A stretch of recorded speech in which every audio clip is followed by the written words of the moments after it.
안녕하세요. 여행작가 박상준입니다. 네이버 카페 동남아 자유인도 운영하고 있습니다. 자, 우리가 그 전 방송에 이어가지고 수왕시의 후쿠오카 맥주 페스티벌 참가기를 한번 또 얘기해 보고자 합니다. 제가 이제 수왕시를 초대한다 그랬죠. 그래서 이제 수왕시가 뭐 만반의 준비를 갖추고 한번 왔는데요. 수왕시를 한번 불러볼까요? 수왕시 잠깐 좀 나와 보시겠어요? 안녕하세요. 저는 수왕입니다. 수왕이란 스스로 왕따의 약자죠. 그래요. 모두 반가워요. 근데 수왕씨, 왜 그래요? 목소리가, 왜 그러시죠? 목소리가 좀, 뭔가 좀 난지으면서도, 뭔가 거북하면서도, 더 이상 듣기 싫은 그런 목소리인데, 원래부터 목소리가 그러셨나요? 내 목소리가 어때서 그래요? 다들 나만 싫어해. 나 그러면 방송 안 할 거야. 그렇군요. 수왕씨 목소리가 원래 좀 그랬었군요. 제가 이 방송의 어떤 그 운영권자로서 수왕씨 목소리가 조금 방송에 부적격한 것 같습니다. 그래서 아마 앞으로 수왕씨가 스스로 이렇게 나타나는 거는 좀 우리가 지양을 하고요. 아무래도 제가 그냥 이렇게, 수왕씨 입장에서 어떤 전지적 관점이라 그러죠. 어떤 그 얘기하는 게 어떤 이 방송의 편의를 위해서 좋을 것 같습니다. 수왕씨, 제가 그래도 되겠습니까? 왜 나만 갖고 그래? 네, 수왕씨가 좀, 뭔가 좀 독특한 목소리네요. 아무튼 그래요. 아무튼 그런 것 같습니다. 일단은 제가 수왕씨도 뭐 이렇게 긍정은 안 했지만은 제 그 방송의 어떤 그 주체권자로서 직권으로서 제가 한번 수왕씨를 더 이상 출연시키지 않고 방송을 진행하는 거로 그렇게 하겠습니다. 아주 안타깝네요. 수왕씨가 목소리가 좀 특이하군요. 그렇군요. 그래서 일단 이 수왕씨 같은 경우에는 좀 외롭대요, 본인이. 근데 원래 외로웠어요, 이 사람은. 어떻게 보면은 초등학교 때부터 좀 이렇게 잘난 척도 하고 뭐가 튀어보려고 그러고, 그리고 이제 학창 시절서부터 뭔가 평범하지는 않았어요. 그게 그러니까 긍정적 의미로 한 게 아니라 아주 좀 독특하게 살아온 것 같습니다. 지금도 그렇게 사는 것 같아요. 그러니까 목소리도 그렇죠. 아무튼 수왕씨 같은 경우에는 현재 아주 외롭대요. 그런데 이 외로운 감정을 네이버 카페 동남아 자유인의 후쿠오카 편에 수왕씨 스스로 왕따의 어떤 후쿠오카 여행기에도 자세히 실어놨으니까 같이 보시면서 제 얘기를 들으면은 좀 이해가 더 빠를 수도 있습니다. 그래서 현재 아주 외롭다고 하고 있는데, 근데 원래 외로웠어요, 이 사람은. 그래서 이 사람이 어렸을 때는 어린 왕자라고 있죠.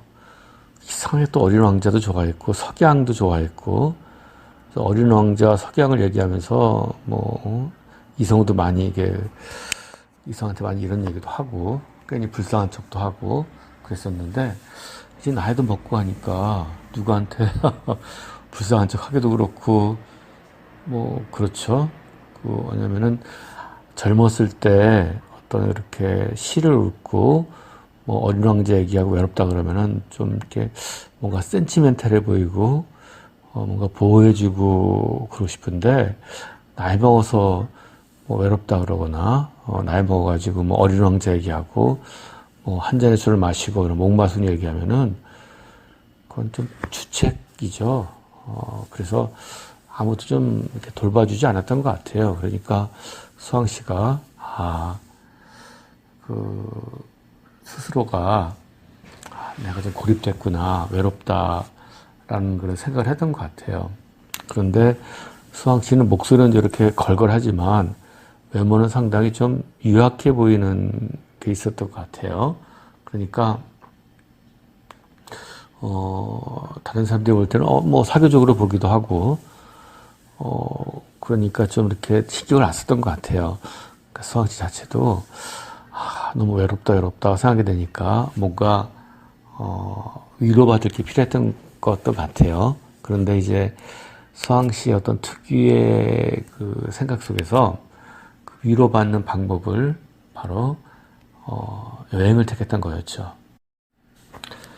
그래서 수왕씨는 하루하루 살아가면서 물론 어떤 살아가는 게 아주 행복하고 즐겁지는 않았을 거예요. 어떻게 모든 게 다 행복할 수 있을까요?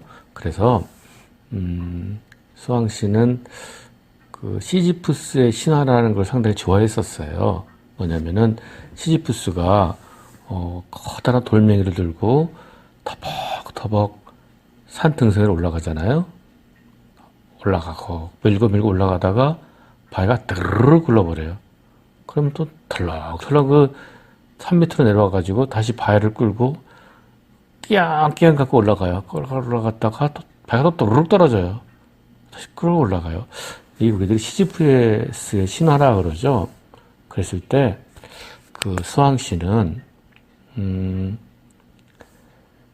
거기에 좀 집중을 했던 것 같아요. 그러니까 바위를 끌고 막 올라가는 어떤 고조, 괴로울고 여기에 집중했던 게 아니라 산 꼭대기 가가지고 바위가 드르륵 떨어졌을 때 그때 수왕씨가 그 생각했을 때 야, 시지푸스의 기분이 어땠을까?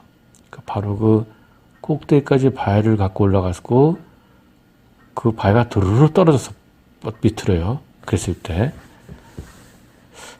시지푸스는 털럭 주저앉을까? 아니면 다시 산 밑으로 내려와가지고 바위를 끌어올릴까? 거기서 수왕씨는 어떤 생각이 산 꼭대기까지 올라갔을 때 바위가 두루루 떨어졌을 때 터벅터벅 내려오면서 다시 바위를 끌고 올라가는 어떤 삶의 어떤 외롭고 힘들지만 그럼에도 불구하고 삶 자체를 포기하지 않는 그런 어떤 순간순간들을 어떤 생각하면서 살아가는 뭐 개똥 철학이죠. 뭐 개똥 철학인데 그 누구한테도 얘기하지 않는 자기만의 철학인데 뭐 어때요? 그렇죠? 그래서 수왕씨는 그렇게 생각을 했던 것 같아요. 외롭지만 이 외로움을 어떤 그 바위를 끌고 올라가는 어떤 그런 순간순간의 어떤 그 관점을 생각을 하고 그 외롭지만 어떤 삶을 어떤 그 던지거나 포기하지 않고 이 외로움을 안고 다시 한번 삶을 살아가는 말이 좋죠. 뭐 그럼에도 불구하고 어떤 순간에도 포기하지 않고 산다는 게 쉽겠어요. 그래서 수왕씨도 나름대로는 많이 상처받고 찢기고 그랬겠죠. 그래서 수왕씨는 그러한 그 한국에서 찢기고 상처받고 그리고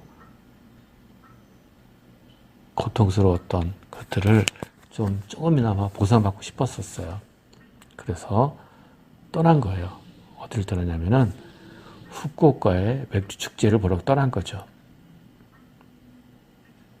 그래서 수왕씨가 드디어 뭐 자주는 가죠. 어떤 한국에서의 어떤 지치고 힘들고 상처받고 누군가 자기한테 칼을 꽂고 후벽하고 얼굴에 상처를 내고 등에다가 갈고리를 꽂고 이런 여러 가지 상황들을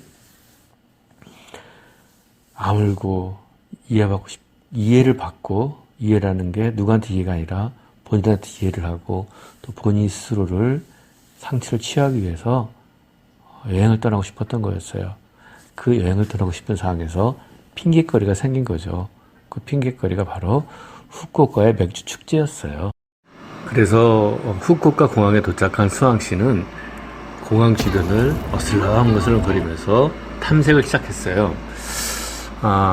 이미 후쿠오카 공항을 잘 알면서도 뭐 사실 굳이 할 일도 없고 그리고 또한 목적지가 후쿠오카 맥주 축제이기 때문에 뭐 이렇게 시간을 좀 보내고 싶었던 거였죠. 그래서 관광 안내소를 어슬렁어슬렁 거리면서 거기에서 근무하고 있는 젊은 일본 아가씨하고 얘기라도 해볼까 싶어서 슬슬 다가섰어요. 좀 수왕 씨가 좀 은큼하죠. 그래서 수왕 씨는 아무것도 모른 척 하면서 관광 안내소에 안내원한테 이것저것 물어봤어요. 처음에 좀 잘난 척을 하려고 영어로 물어봤는데 세상에 거기에 한국말을 할 줄 아는 일본인 여행 안내원이 있었던 거였어요. 그래서 이것저것 그 일본 여행 안내원하고 이런저런 얘기를 하다가 수왕 씨는 깨달았어요. 아, 국내선, 그러니까 국제선에서 국내선으로 가는 버스를 타고 지하철로 가는 것보다 한 번에 학가다역을 버스를 타고 가는 게 훨씬 편하다는 거를요. 그리고 가격도 똑같고요. 그래서 역시 어슬렁어슬렁 거리면서 다녔던 보람이 좀 있었네요. 그런데 이번에는 수왕 씨는 버스보다는 지하철 원래 가고자 하는 그 캡슐 호텔이 지하철역 근처에 있어가지고 이번엔 지하철 타고 가려고 했어요. 결국에는 다시 국제선에서 국내선으로 가는 무료 셔틀버스를 타고 바로 내려서 지하철을 타고 이제 웰케빈이라는 캡슐 호텔로 가서 자려고 합니다. 수왕 씨 같은 경우에는 사실 돈도 없고 또한 비즈니스 출장이 아니기 때문에 물론 맥주 축제를 갔다 온 다음에 또 비즈니스 출장을 갈 수도 있죠. 아니기 때문에 최대한 돈을 절약하고 보내기를 원했어요. 즉 내 마음속으로는 국내 여행보다 더 적게 돈을 써야지 라는 생각을 하고 갔었어요. 그래서 잠도 일단 캡슐 호텔에서 자는 그걸 생각을 하게 됐어요. 그래서 지금 네이버 카페 동남아 자유인의 후쿠오카 편을 보면은 이런 수왕 씨가 한 행동에 대해서 자세히 게시판에 올려놨습니다.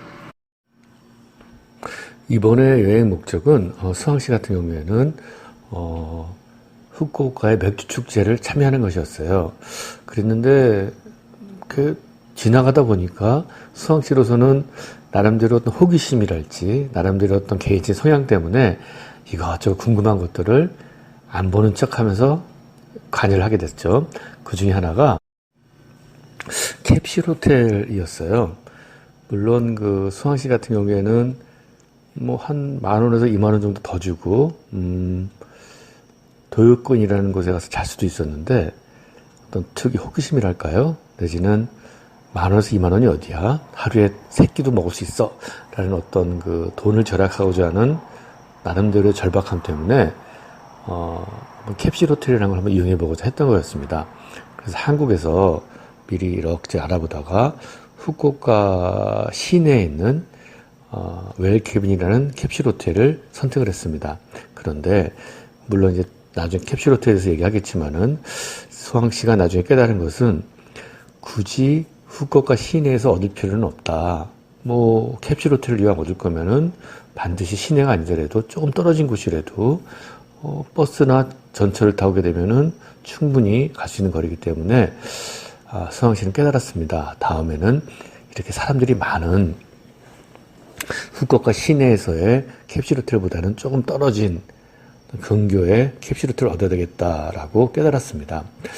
왜냐면은요, 일본 사람들도 우리나라 치면은 어떤 명동이나 종로죠. 후쿠오카 시내에서 술을 먹다가 친구들하고 밤이 되면은 집에 가기 귀찮을 경우도 있어요. 그리고 또 출근을 해야 되니까. 그래서 집에 안 가고 술 먹다가 어느 정도 되면은 그냥 캡슐 호텔 가서 자는 경우가 있습니다. 결국에는 뭐냐면은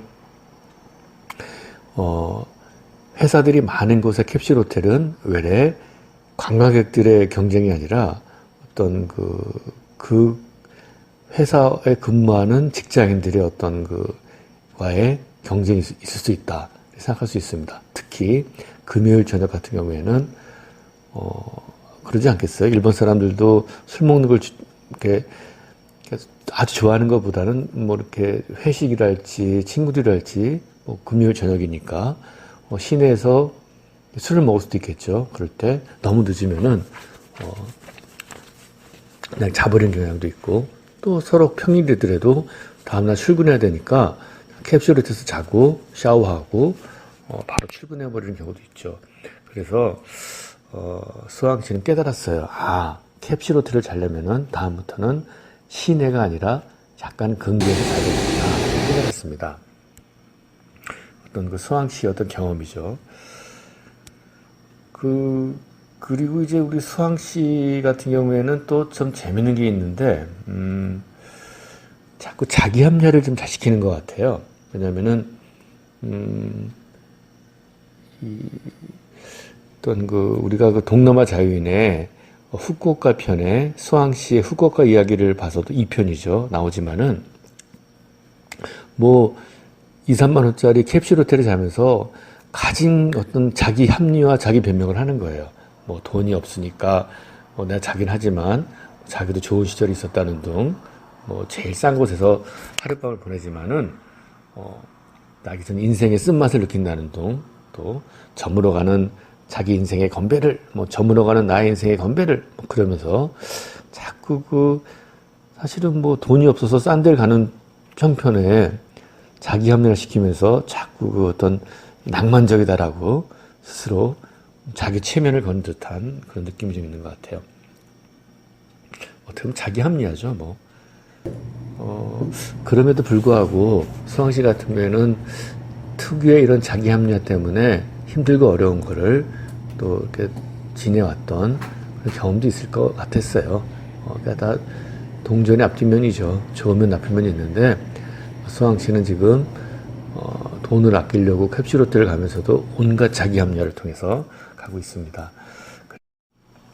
자, 다음에는 수왕 씨의 어떤 캡슐 호텔 편을 잠깐만 소개하고 바로 후쿠오카 맥주 축제로 한번 가보고자 합니다. 맥주 축제에선 술이 있고 안주도 있고 또한 동영상도 있습니다. 기대해 주세요.